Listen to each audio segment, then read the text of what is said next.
होलिका दहन का पर्व दोस्तों बुराई पर अच्छाई की जीत के लिए मनाया जाता है। होलिका दहन वो दिन है जब होलिका ने प्रहलाद को अपने साथ जलाने की कोशिश करी थी, लेकिन भगवान विष्णु की कृपा से प्रहलाद का कुछ नहीं हुआ और इस अग्नि में होलिका जल गई। इस पर्व को मनाने के पीछे इंटेंशन यही है कि जो बुराई है वो बुराई कितनी भी कोशिश कर ले आपको जलाने की, आपका नुकसान करने की, अगर भगवान ने आपका साथ दिया तो आप हमेशा विजयी होकर आएंगे। होलिका दहन का पर्व जिसे छोटी होली भी कहते हैं, इस वर्ष 13 मार्च को मनाया जा रहा है। इस पर एक उपाय आपसे लेकर आया हूँ और एक और बहुत बड़ा इशू जो भद्रा से संबंधित है।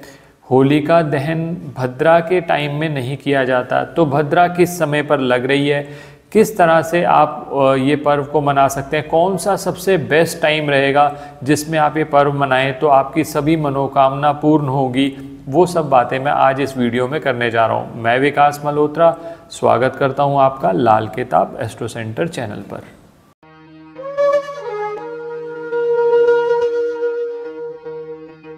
दोस्तों सबसे पहले बात भद्रा से ही शुरू करता हूँ। भद्रा के समय पर ये माना जाता है कि कोई भी शुभ कार्य नहीं करना चाहिए और होलिका दहन तो इतना शुभ कार्य है, माना जाता है कि होलिका दहन की जो अग्नि है ना, उसमें सभी आपके दुखों का नाश हो जाता है।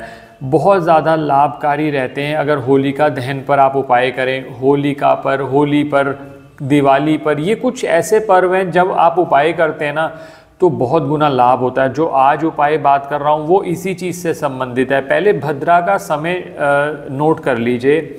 सुबह 10:35 13 मार्च को 10:35 पर भद्रा शुरू होगी और ये चलेगी 11:26 तक, रात तक। अब जो बेस्ट मुहूर्त बनता है वो इसके बाद ही बनता है, लेकिन बहुत सारे लोग होता है जो भद्रा के मुख में नहीं करते, भद्रा के पुंछ में कर लेते हैं। मैं उस पर भी बात करूँगा। पहले बात कर लें पंचांग की कि क्या क्या पंचांग की स्थिति बन रही है और कौन सा बेस्ट मुहूर्त है, फिर उस पर बात करता हूँ। तो सबसे पहले पंचांग पे बात कर लें।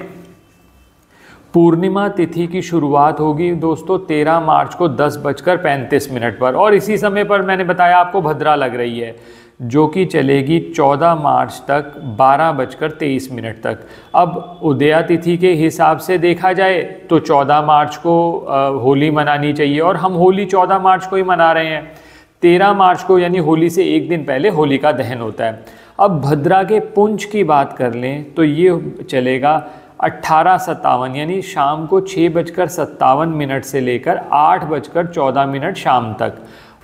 भद्रा के मुख की बात कर ली जाए तो ये शुरू होगा 8:14 पर और ये चलेगी 10:22 तक।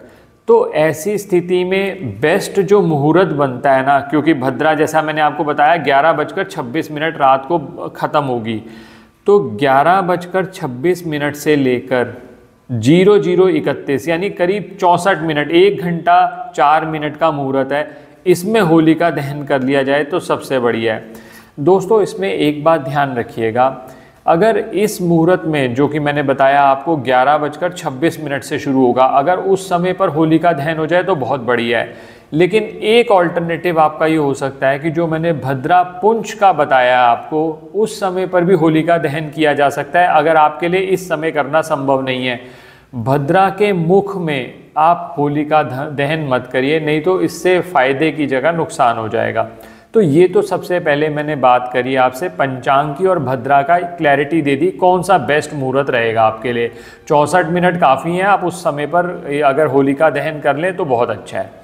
अब बात करते हैं उपाय की। दोस्तों जो मैं उपाय आपके लिए लेकर आया हूँ उसके लिए आपको एक काला कपड़ा, इस तरह का काला कपड़ा चाहिए होगा। करीब इतनी आप लेंथ इतनी रख लीजिएगा, थोड़ा बहुत ज़्यादा या कम हो, क्योंकि हमने इससे एक पोटली बनानी है। अब ये काला कपड़ा सूती काला कपड़ा है, ये आप ले आएंगे। अब इसमें क्या क्या चीज़ें डालनी है वो नोट कर लीजिए। इसके अंदर सबसे पहले डलेगी 1 मुट्ठी जौ, 1 मुट्ठी इसके अंदर गेहूं डालेंगे, 3 सुपारी डालनी है आपने, 1 गोमती चक्र डालना है, 1 पीली कौड़ी डालनी है, 1 इलायची डालनी है।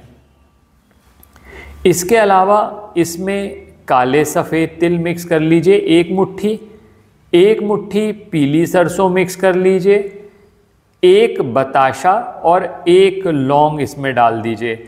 आखिर में 1 जायफल भी इसके अंदर डाल दीजिए।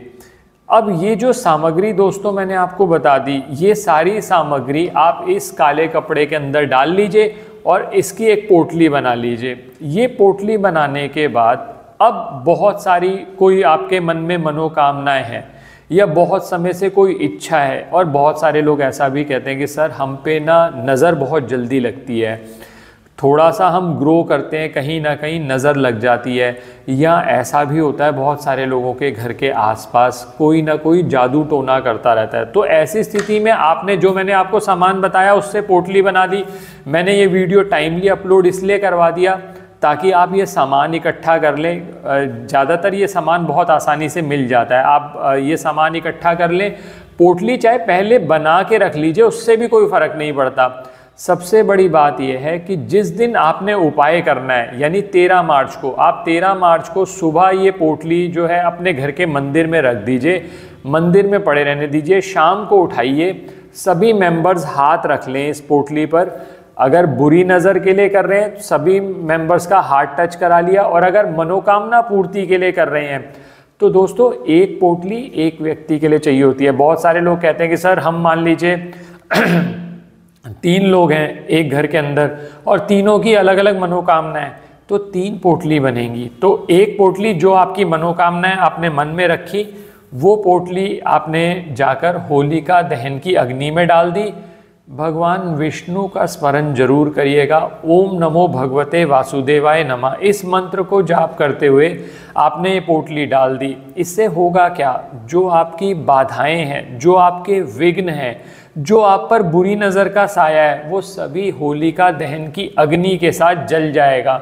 और अब इसके बाद आप देखेंगे, आप हल्का महसूस करेंगे। बहुत सारे लोग ऐसे हैं जिनको हमने पिछले कुछ सालों से उपाय कराया है, इस उपाय को करते ही वो हल्का महसूस करने लग जाते हैं, क्योंकि जो ऊपरी नज़र है, किसी ने कुछ किया कराया है, वो एकदम उतर जाता है। करके देखिए, लाभ ज़रूर होगा। और दोस्तों होली पे मैं अलग से वीडियो लेकर आऊँगा, उसके लिए भी हमारे साथ बने रहे। चैनल को अगर सब्सक्राइब नहीं किया तो प्लीज़ सब्सक्राइब कर दें, अगर वीडियो पसंद आया तो लाइक कर दें, बाकी लोगों के साथ शेयर कर दें। और किसी भी तरह के ज्योतिषीय परामर्श के लिए हमारी वेबसाइट्स पर विजिट करके अपॉइंटमेंट बुक कर सकते हैं, जिनका लिंक डिस्क्रिप्शन में दिया हुआ है। धन्यवाद दोस्तों, आपको होलिका दहन की अभी से बहुत बहुत शुभकामनाएं।